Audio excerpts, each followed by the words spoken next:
What's up, guys and gals, and welcome back to the Banner Saga, Stoic Studios' newly released strategy RPG. In the previous episode, we had blown up a bridge, made a bunch of Varl very angry with us, and to be honest, they're not happy people to begin with, so if you manage to make them angry at you, I don't think you have to step on their toes too hard, but we full on put on a big ol' sabaton and then just stomped on those toesies, which were quite furry. So they had a little bit of padding, but I figure it still hurt. In this episode, we were supposed to go to Sigurd, Hjolder, Svonder, Gerdershold or something like that. It's one of those names that has lots of y and sounds in it. Let's go ahead and we're gonna pet our Yoxen of travel. Hey, Yoxen of travel. Let's begin traveling. He wasn't ready. He was on his 15. He was drinking coffee. Yoxen love coffee. One of those things you should probably learn if you're going to be traveling with them. Now then, we have to go and meet up with another mender, essentially. One of them that Avend had known from way back in the day.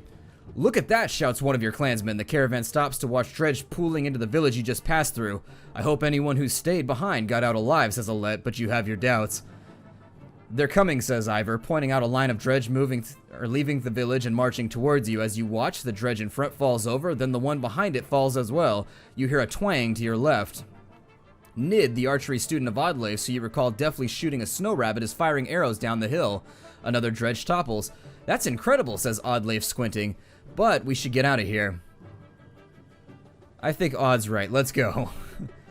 "But why don't you come with us the next time you want to try out that bow," you tell Nid, who nods, a smile on her face. She's been named after the magical bugs with whom the Space Marines are constantly fighting in 40k. I like that because the Nids are terrifying and so is she. It's nothing scarier than an armed female with a bone to pick. Now then, we've got about 12 supplies left. And I think that should get us all the way. They said it was going to be about a week, and we passed 4 days or so before we stopped, and then we took another path, which said it would add a few more days. So I'm figuring 7 to 8 days, and we should be able to make it to Sigurd or whatever the place is called. Harsh words from one mother to another draw the attention of the entire caravan. "My daughter marries Ragni or no one. That reed-thin tramp you call a daughter won't provide sons." The insulted mother bares her teeth, ready to attack.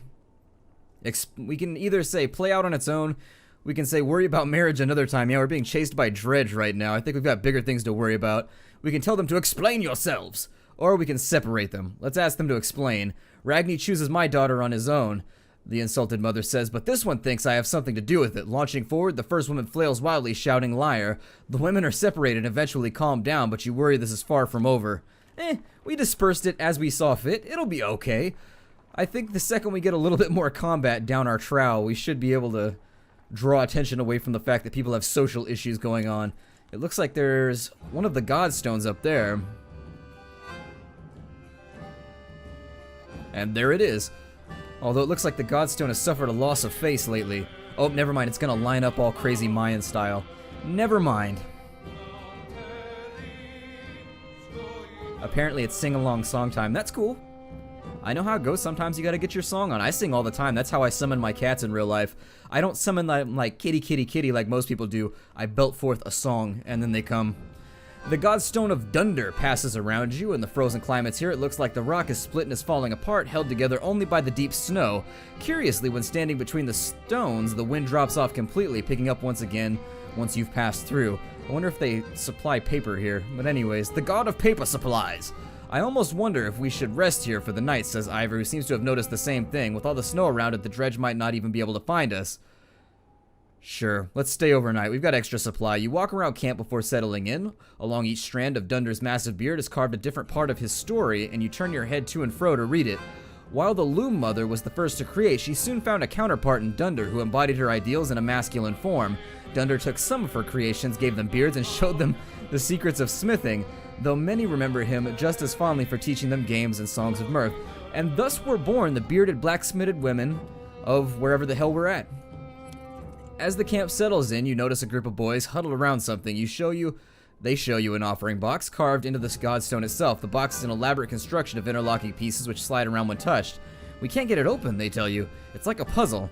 "Let's go ahead and try and open it." The boy takes turn working out the puzzle and gives you tips when it's your turn, though you don't seem to make much progress. Eventually they leave to sleep until it's just you and a couple of other determined youngsters.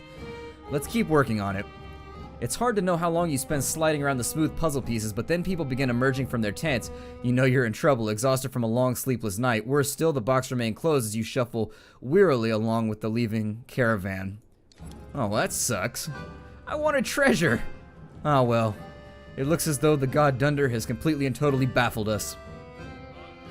Which I didn't know that word ever meant anything. If you look up the word baffled, baffles are like these little things on the back of like a boat or on the side of a sail or anything like that that stops wind. They're like these little flappy bits that act as a restriction. So if you've been baffled, you've been literally slowed, just like a boat.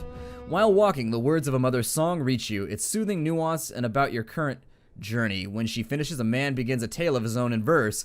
The woman quickly responds with another poem. An entire caravan slows down to listen to the entertaining competition. It is a Viking rap battle. Well, let's go ahead and join the crowd and cheer them on. The man's response is an upbeat poem which questions the mother's cooking. The caravan explodes with laughter and the contestants continue amiably for another hour or so. You hear snippets of the poems along the trail the rest of the day, the words changing slightly each time. And so now everybody's playing Telephone, Viking Telephone. And now they're a little bit happier. Oh, nope, they're unhappy again. Fickle people, this group. Very fickle people. They're just dead set on pouting the remainder of the trip. She's like, no, we will not be happy. There is nothing you can do.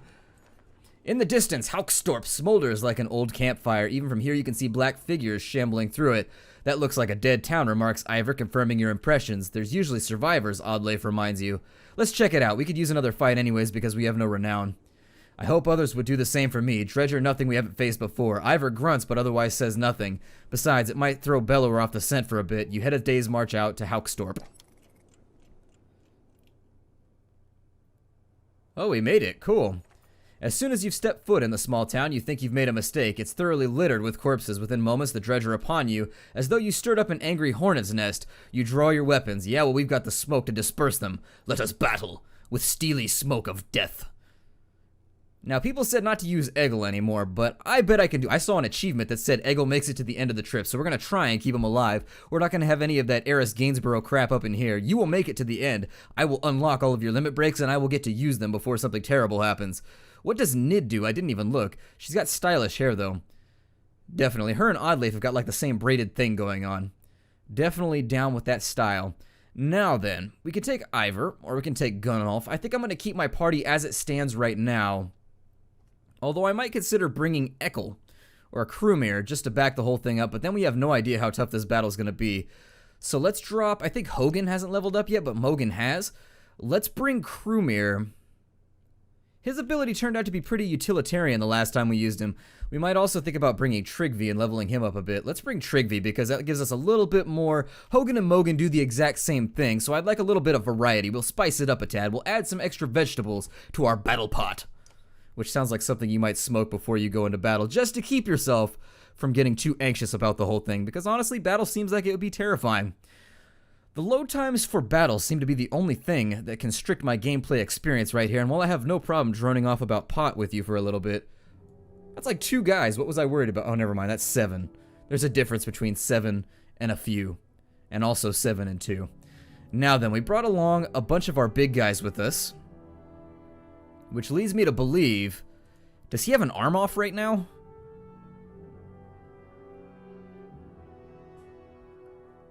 I think it showed in his character screen he still had an arm. However, it looks as though his arm is completely and totally gone. He's fighting one-armed, which if I had known that, if I could breathe properly here for a moment, I probably wouldn't have brought him. I don't want any handy-capable people here, unfortunately. Like, if he had a shield and an axe, I'd feel a little bit better, but I guess we'll draw back all of our squishy bits. And I don't think I brought a tank either. This could become a problem for us. Then again, nothing they have fielded looks horrifyingly terrible, so we'll probably make it through alright. Yeah, it looks as though they nerfed his armor unnecessarily, and they didn't give him anything to make up for it, which means I'm probably just going to backline Ivor from here on out.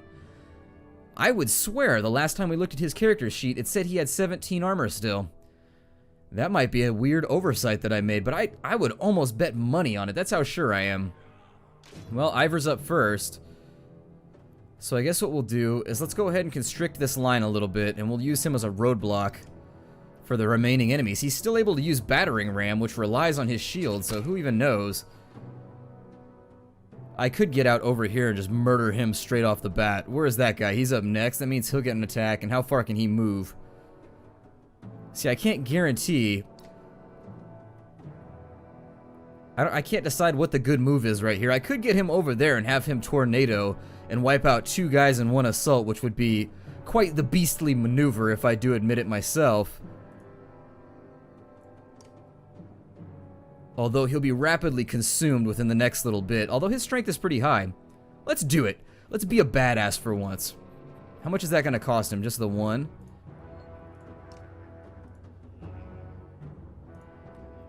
I'm going to do it, because it's instantly going to shift the battle in my favor. This is one of those opening attacks that's really a gambit. It's a big risk, and I know there are people in the group right now. You're sitting in the comments. I can see you in my head. I'm visualizing you, and you're grinding your teeth at the moment. You're like, Splattercat, why won't you just fall back to the corner? But it's my nature. I can't help it. I've got the power of the Kamehameha right now, and I just need to destroy something. So let's do it. Hoopa! Destroyed. And so we've managed to murder a guy.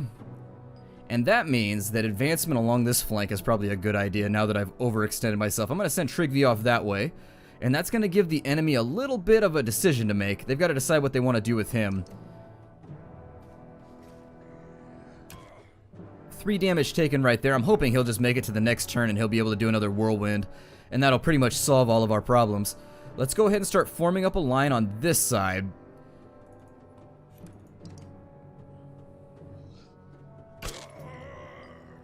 Little bit of armor gone right there. I'm gonna leave her where she's at. He's probably gonna sunder arm. Oh no, he's gonna do damage. Okay. Well then, I'm gonna send an archer out over this way, because when does he move? Not for a while. We've got a couple more moves before he goes anywhere. Let's go ahead and have Rook run through the lines right there, and this might be a risky maneuver, but I feel like it may be necessary to make sure that archer can't hurt anybody any worse. So there it is, and so now he's going to be pushed back, and with this guy over here, we're going to start working on his armor in the next little bit, because he is way too clanky for my tastes. He's definitely making too much noise. He's scaring all the animals off, and I like animals. If there's fluffy things around, I prefer that they close with me first, so that I can pet them. I can pet them broadly. Yeah, he is missing an arm, so backline for him from now on, since they essentially made him a worthless character, which was a weird decision for them. He now completely and totally sucks. Like, there's no reason to have him around anywhere from what I can tell. We'll take a look at his character sheet and see if I'm wrong there, but from the inclinations I'm getting, I feel as though he may not be the guy we want around, ever. And that's disappointing to me that they would take a character and just make him worthless, but then make him fill your roster too. That's kind of a dirty thing to do, but whatever. Let's go over here, and we'll get started on him. We're going to sunder a little bit of armor, although it's not really going to help us much. Probably going to end up paying for that gambit in that front bit that we did, but it's okay. On this side, he's going to need help over here with his front, so let's bring Trigvi on in to help. And we'll just split this whole thing up because we can. We're obviously going to lose him here.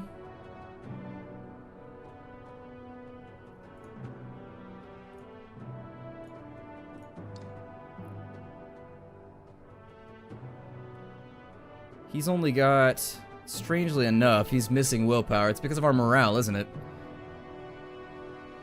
Okay, well there's funsies in that right there to be considered. I'm gonna move him down to here. We'll grant him one of those, and then we'll do Bloody Flail on that guy. Unfortunately, we only whacked off armor right there, and I would have preferred to have whacked off something else, giggity. But that front should hold. And unfortunately, let's go ahead and make that archer worthless.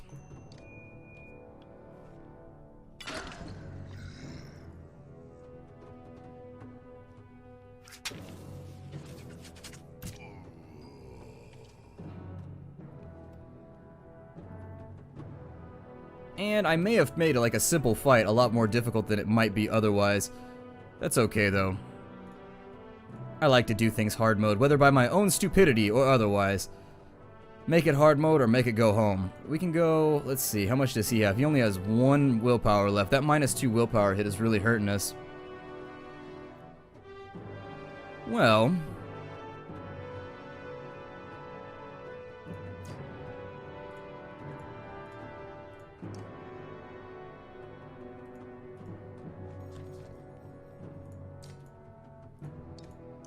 I'm gonna bring him over here and get him started on these other guys too, because we have everybody pretty much finished off at the moment.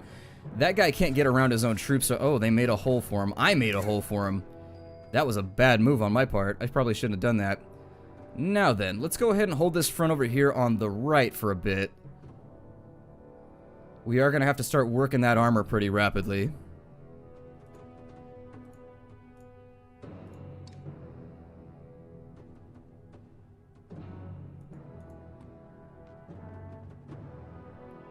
He does battering ram. I'm gonna go for a 4 damage right there to get him down to 6.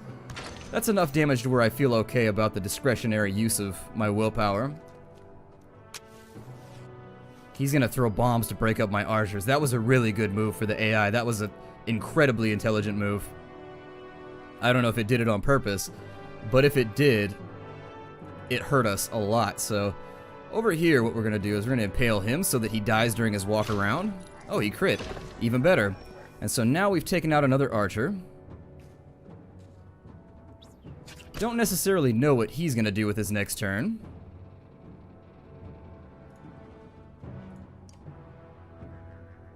But I thought he had really good, yeah, he has pretty amazing armor breaking actually. Since they've messed with the plan up here, let's go ahead and get started by busting up his armor.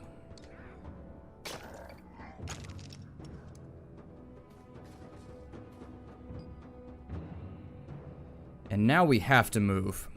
So I want to be careful about his movement, which is pretty substantial at the moment.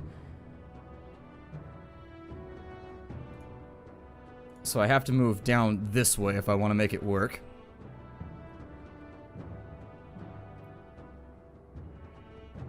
And that puts her squarely in the middle of the battlefield with him to deal with, but hopefully we'll be able to kill him off before the next turn, maybe. So we're going to have to put a willpower... Let's go right there.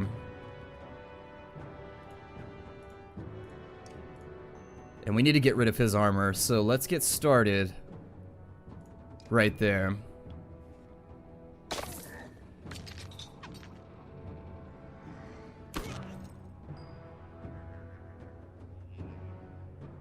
Now then.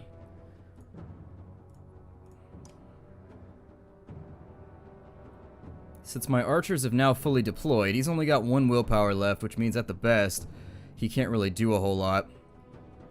I'll split him up slightly, so that we've got a little bit of a crevice in between our archers, so that they're kind of bringing their bodies lovingly close together, but there's still like that little crevice in between, so we can work with it if we need to. I'm going to attack this guy right here, because he's still got 6 strength, which is a little scary to me, but 3 strength is completely and totally negligible, so I don't even care remotely if he's got 3 strength. This guy remains our big scare, so we'll take care of him next. On this side, let's have our crippled friend kill him. So down he goes. He's earned himself a promotion. We dodge the bombs. A little bit of armor sundering done there. Trigvi doesn't have the movement left. Does he have 3? He has 3, so technically I could. However, let's go ahead and take our time. We'll see what happens. We'll try and get him back into combat, but if we can't do it, I'd rather he save his willpower for later, just because I like his ability. It's a very useful ability. It's one that's understated, which those are the abilities that I tend to overlook the most, so I like that I've found a niche for my spearmen. Over here, things to think about. He's only got 5 HP left, but then again, nobody else here is looking that scary. Let's have him do a bloody flail. And if we can knock his HP down just a little bit, it'll be underneath his armor rating, and it'll kind of save him a little bit of pain for the next turn where he might take damage. Come on, damage that strength. There it is. Okay, good. So now we've got a chance for a deflection. Even better, because Alette hasn't moved, we can allow her to take a shot. And so now he is no longer the terror of the battlefield as he was before. He no longer stinks, he's taken a bath. That's why he was a terror. I didn't explain that joke before I said it, but he was a terror because he was super, super smelly. Also, he was hitting people with his shield, and when you're getting hit in the face, if somebody uses a defensive object as an offensive object, you know the day has not gone in the direction you wanted it to initially, so we'll just leave it right there. With this guy, who should I kill now? Who should I slay? Let's play a little game that Vikings like to play called Who Should I Slay? Santa plays the game as well, but that's more when choosing his roster for the available reindeer. And so down goes that archer. I don't want them throwing bombs around. That was kind of the pivotal part of my decision there. I just didn't feel like dealing with bombs flying all over the battlefield. We'll have him just deal another damage because with his one arm, unfortunately, there's not much I can do. And then we'll probably have Trigvi come down on in here. And hopefully... yeah, he's got a little bit of extra willpower, so let's have him kill him off. And so he got a crit there, too. As far as I know, he only has a 10% chance, and he just nailed it twice in a row. Talking about percent chances right there, we did pretty well. We pretty much nailed the dice roll that we needed. I need to work on my morale. This -2 willpower was a lot more cumbersome than I initially expected.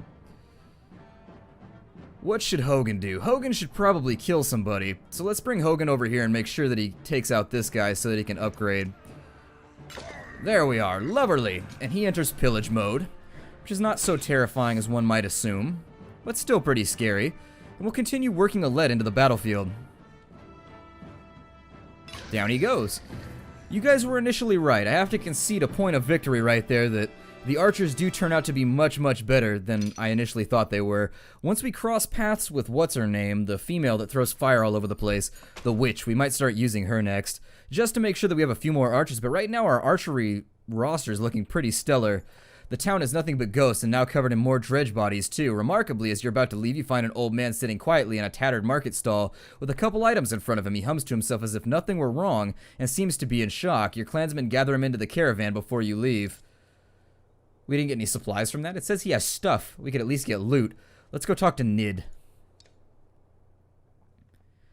I don't know if we've ever spoken. Probably not, because you're an extra character that, for all intents and purposes, didn't even exist until like 3 minutes ago. You were just a plot device. I'm Nid. You're Rook. I know. We've actually been traveling together for a long time. Isn't it strange how you can be so close to people and not know them? Every day I pass people I swear I've never seen before. I wanted to thank you for letting me join you. Have you always been such a good shot? Honestly?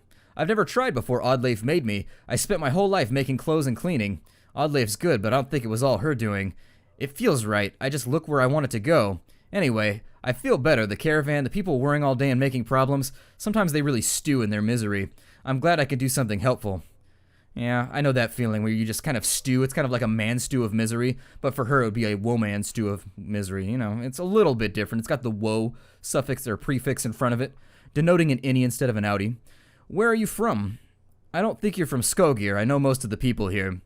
No, I had a house in Frostveller, but we were driven out when the dredge started to show up. My husband died trying to protect our home. My sons and I were thrown out into the fields. I'm sorry. Eckel's men killed my husband. Now Eckel is traveling with us. For a long time I was angry. Why did he get to live? Why did you decide for the rest of us? You look away momentarily, not sure what to say. But I've let it go. I have 3 sons, and I don't want them to grow up with hatred in their hearts. That's why I wanted to thank you. Well, you're welcome. I should be going. Don't think anything of it. We all have our own problems to deal with.